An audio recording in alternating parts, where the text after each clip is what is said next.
হবে।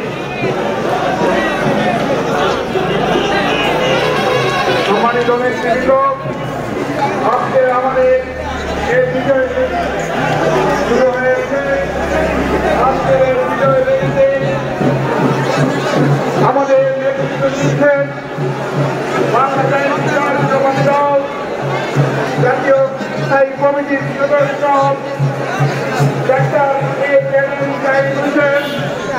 আজকের এই বিজয় রেলিতে নেতৃত্ব দিচ্ছেন বাংলাদেশ জাতীয়তাবাদী দল চেয়ারম্যানের উপদেষ্টা কুমিল্লা ৬ নির্বাচনী আসনে আগামী দিনে প্রিয়